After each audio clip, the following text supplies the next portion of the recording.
ಚಿಕ್ಕಮಗಳೂರು ಜಿಲ್ಲೆಯಲ್ಲಿ ಭಾರಿ ಮಳೆಯ ಆರ್ಭಟ ಜೋರಾಗಿದೆ. ಭಾರಿ ಮಳೆಗೆ 15ಕ್ಕೂ ಹೆಚ್ಚು ಮನೆಗಳಿಗೆ ನೀರು ನುಗ್ಗಿದೆ. ಕಡೂರು ತಾಲೂಕಿನ ಶ್ರೀರಾಂಪುರ ಗ್ರಾಮದಲ್ಲಿ ಈ ಒಂದು ಘಟನೆ ನಡೆದಿದೆ. ಮನೆಯೊಳಗೆ ನೀರು ನುಗ್ಗಿ ಕುಟುಂಬಸ್ಥರು ಪರದಾಟವನ್ನು ನಡೆಸಿದ್ದಾರೆ. ಕಳೆದ 2-3 ದಿನಗಳಿಂದಲೂ ಕೂಡ ಚಿಕ್ಕಮಗಳೂರು ಜಿಲ್ಲೆಯಾದ್ಯಂತ ವ್ಯಾಪಕವಾಗಿ ಮಳೆ ಆಗಿದೆ. ಈ ಮಳೆ ಆರ್ಭಟಕ್ಕೆ ಜನರಿಗೆ ತೊಂದರೆ ಆಗಿದೆ. ಭಾರಿ ಮಳೆಗೆ 15ಕ್ಕೂ ಹೆಚ್ಚು ಮನೆಗಳಿಗೆ ನೀರು ನುಗ್ಗಿದೆ. ತಗ್ಗು ಪ್ರದೇಶದಲ್ಲಿರುವಂತಹ ಮನೆಗಳಿಗೆ ನೀರು ನುಗ್ಗಿದೆ.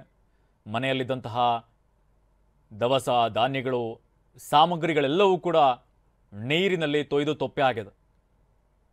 ಕಡೂರು ತಾಲೂಕಿನ ಶ್ರೀರಾಂಪುರ ಗ್ರಾಮದಲ್ಲಿ ನಡೆದಿರುವಂತಹ ಘಟನೆ ನಾವು ಮನೆಯೊಳಗೆ ನೋಡ್ತಾ ಇದ್ದೀವಿ.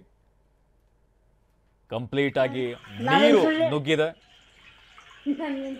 ಇನ್ನೊಂದು ಕಡೆಯಲ್ಲಿ ರಸ್ತೆನೂ ಕೂಡ ಜಲಾವೃತವಾಗಿದೆ. ವಾಹನ ಸವಾರರು ಜನರು ಅಲ್ಲಿ ಓಡಾಡೋದಕ್ಕೂ ಕೂಡ ಪರದಾಡ್ತಾ ಇದ್ದಾರೆ.